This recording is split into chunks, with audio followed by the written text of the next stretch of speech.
So I had an awesome meeting with the Edward School of Business yesterday, and I got home afterwards.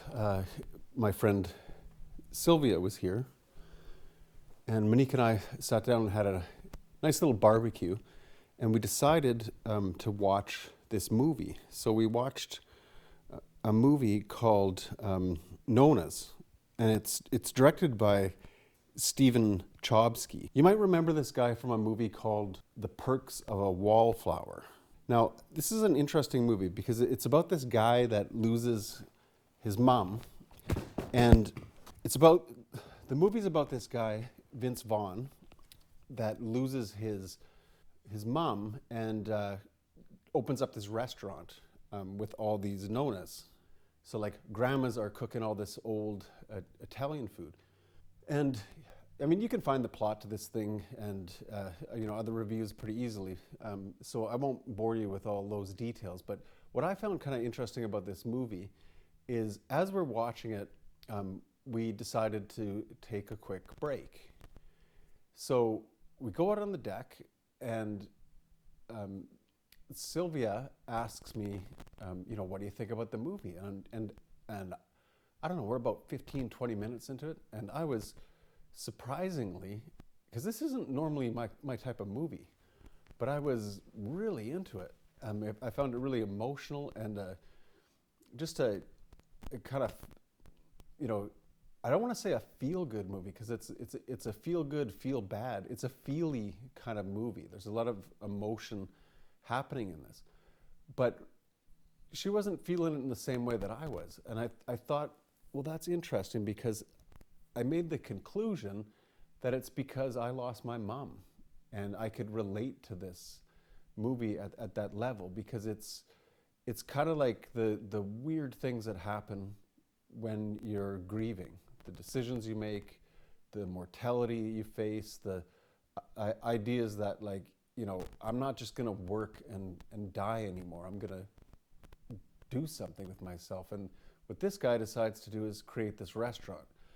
Structurally, the rest of the movie has all the kind of things that you'd expect in a well-written screenplay. It's obstacles to open this restaurant, friends that don't want him to do it, and then somebody kind of helps him along, and they get further along, but then there's like a fire and permits and all these, you can't get customers, and you kind of see what's going to happen. You know what's going to happen. The guy's going to get the girl and people are going to come to the restaurant. But it unfolds in just such a nice way that I highly recommend checking this movie out if you want a sort of nice little emotional roller coaster of a movie without any action or violence or anything like that. Now, what's also interesting about this movie is the cast. Now, I feel like I should look up the casting director, but off the top of my head, there's Talia Shire, right? So like Talia Shire from Rocky, Adrian, that's probably her most famous role. There's Lorraine Bracco, who's the therapist in The Sopranos, and super surprising and couldn't even really recognize her at first was Suzanne Sarandon. Suzanne Sarandon plays this smoking hot, unapologetically beautiful woman that's just a really great combination of and she does this thing about beauty with other women, and I won't spoil it for you, but it's a really great moment with the other women, the other Nonnas and yes, she's a Nonna, because I'm just looking on IMDb here. Suzanne Sarandon was born in 1946, right? So we're all getting older. Oh yeah, who else was in that? Drea De Matteo. She plays Stella in the movie. Plays Vince Vaughn's best friend's wife. And you might remember her from The Sopranos too. So anyway, it's just it's a solid cast of people, and well worth checking out. So anyway, check out Nonnas, directed by Stephen Chbosky. Okay. And of course, we have to mention the writers, because I'm a screenwriter, and I think we got to talk about Liz Mackey and Joe Scaravelli, who is actually, like, the story is inspired. It's a true story about Joe Scaravella, who was, opened up the restaurant. And, so of course he's not the writer, but it is his story. But yeah, Liz Macy, or I hope I'm saying that right, Liz Macy, she's done a few things. I actually, to be honest, haven't really seen anything else that she wrote, but I'm assuming this is going to be, some of her more notable work compared to the other credits. Okay, so there's that. So then, I'm going to sit down and talk to Sylvia Zeman. In this next interview, you're going to hear that. But something really sad happens, and it's,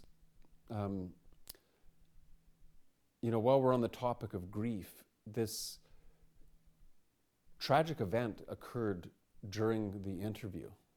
We were sitting in the studio, and all of a sudden I heard this shrieking, screaming, and I'm a father of 5, so I can recognize when a cry is just kids fucking around, and when a cry is a big deal. And this was a big deal. So I said, we have to stop the interview. I got to go see what this is. And Sylvia was, of course. So no sooner than we had, sort of dropped the microphones, my youngest daughter, Amelie, came running in, and she said, Dad, the puppy got hit by a car. And I went outside to the driveway, and everybody was in shock. Miette, my middle daughter, was crying uncontrollably, kind of on the side. My son-in-law was in shock and delusional, and kept saying, oh no, she has a heartbeat, she has a heartbeat. And I was so emotional and in shock myself that when I touched the puppy, I could have swore I felt a heartbeat. And I had to do it like 5 times. And then Sylvia did it too. But there was no way. The dog was lifeless. She was dead. And what I was feeling was my own heartbeat while I was touching the puppy. And kind of almost just, I guess, wishful thinking and just hoping that this horrible thing didn't happen, but it did. And it's a really sad thing, because we haven't even had that puppy for a week, and it was, it had brought joy into our home for my son and my wife, and we've all been going through a lot of life stuff over the last few years, and it just was nice to see, like, everybody at peace and happy for once, and now it was gone. So after I calmed everyone down, I had to bury the dog. And if you live on an acreage and you bury a dog, you can't, maybe in a city or something, I suppose you might take it to the vet, but if I think some people probably bury the dog in their garden or their backyard and plant a tree so they can, have that place that they can go to remember. But you have to dig the hole properly in the country, because coyotes and other creatures will come in and dig it up. Maybe even just neighbor dogs will. So what you do is you dig a hole, obviously bigger than the dog and deep. It's nice to go you don't have to go 6 feet, but you go a few feet, and then you lay the animal in there with some wood or something where you can put rocks over top of them, so that if an animal goes to dig down, they'll hit the rocks first, and they won't be able to get the sort of like, I guess, like in the old cowboy movies, right? You see that where they bury someone on the trail and they cover them with rocks, just like that. So I did that, and I made a nice little spot. I planted 2 white spruce seedlings there, and then I put a bunch of rocks around the top, so we now have like a place that we can go to just remember our dog, because it seems crazy, because it, like I said, it's, we barely had her for a week. I don't think it's even been a week. It hasn't.